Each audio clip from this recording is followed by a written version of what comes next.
मुंबई में होने वाले धारावी रीडेवलपमेंट प्लान के मास्टर प्लान को स्टेट ने अप्रूवल दे दिया है। उसी के साथ साथ धारावी में जो इन एलिजिबल रेसिडेंट्स हैं, जिनको वहां धारावी के प्लॉट पर घर नहीं मिलेगा डॉक्यूमेंटेशन कम होने की वजह से, उनको मुंबई में अलग अलग हिस्सों में रिहेबिलिटेट किया जाएगा, जिसमें मुलुंड है, कांजूरमार्ग है, कुर्ला है।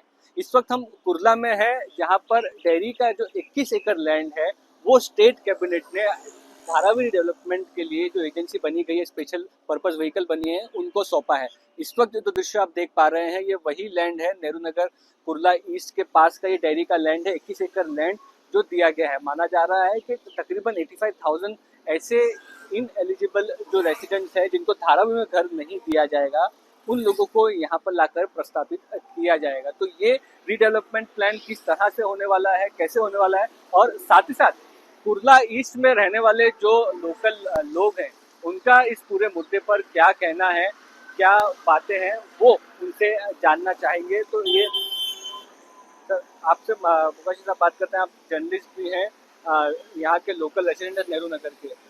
तो ये बताया जा रहा है कि जो इलिजिबल रेसिडेंट्स हैं धारावी से, उनको अलग अलग जगह पर शिफ्ट किया जाएगा, जिसमें कुर्ला की डेयरी की जगह है, इसमें भी किया जाएगा। कैसे दिखते हैं दरअसल बात यह है कि ये कुर्ला मदर डेयरी जो लैंड है वो हम लोगों की डिमांड थी, नेहरू नगर के लोगों की डिमांड थी कि पिछले कुछ सालों से हम लोग ये कह रहे थे कि नेहरू नगर में कोई भी खुली जगह नहीं है जहाँ पर लोग आ जा सके, खुली हवा में अपनी सांस ले सके। इसलिए हम लोगों ने पिछले 1.5 साल से यहाँ पर बार बार हमने डिमांड की, मांग की हमारे लोकल एमएलए से कि हमें यहाँ पर एक अच्छा सा गार्डन बना के दो। उसके लिए हमारे लोकल एमएलए तैयार भी हुए थे। उन्होंने तो ऐसे कहा था कि हम यहाँ स्पोर्ट्स कॉम्प्लेक्स खड़े करेंगे और एक बोटानिकल गार्डन करेंगे। मगर जिस प्रकार 2023 में नागपुर विधानसभा अधिवेशन में उस वक्त के मुख्यमंत्री एकनाथ शिंदे ने कहा था कि यहाँ मिनी बीकेसी बनेगा, तो हम लोगों ने उस पर भी हमारी ये कहा था कि हमें ये बीकेसी वगैरह नहीं चाहिए, हमें गार्डन चाहिए।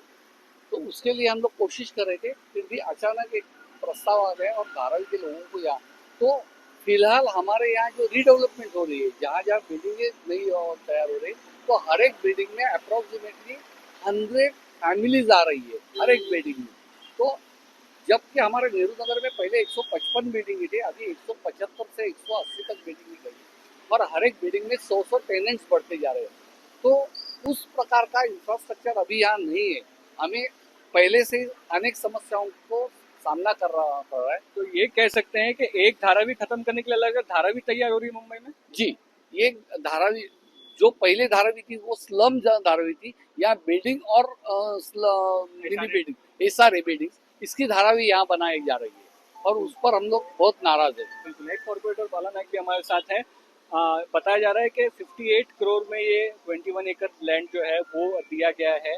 उसके बाद स्टेट कैबिनेट ने ये भी अप्रूव किया है कि जो टीडीआई जनरेट होगा ये भी सेल किया जा सकता है, जो नव भारत कंस्ट्रक्शन कंपनी है जो ये धारावी का डेवलपमेंट करे। कैसे देखते हैं?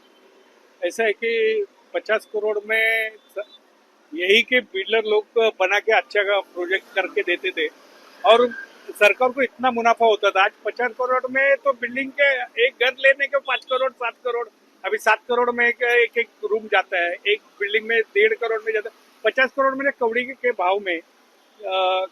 भाव में ये प्लॉट सरकार ने दिया है। इसके ऊपर का टीडीआर भी सरकार ने मुफ्त में दान में दिया है।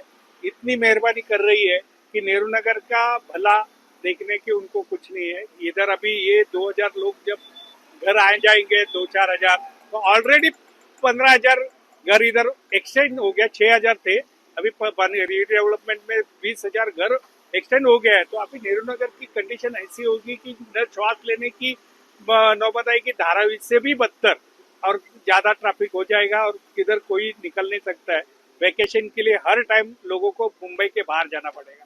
बिल्कुल। तो आप कह सकते हैं कहीं ना कहीं धारावी डेवलपमेंट को लेकर के जो लैंड है वो दिए गए हैं, लोकल इससे नाराज है, क्योंकि अब ये कुर्ला का इलाका आप देखें जो डेयरी का इलाका है, इससे आगे की तरफ नेहरू नगर है जो कि क्राउडेड ऑलरेडी एक क्राउडेड एरिया है, तो यहाँ के लोगों का कहना था कि किसी तरह का एक रिक्रिएशनल स्पेस, गार्डन या स्पोर्ट्स कॉम्प्लेक्स यहाँ पर बन सकता था, या फिर इस इलाके में बनने वाले प्रोजेक्ट से जो प्रोजेक्ट अफेक्टेड लोग हैं उनको यहाँ पर घर दिया जा सकता था, लेकिन सरकार ने अलग फैसला लिया है।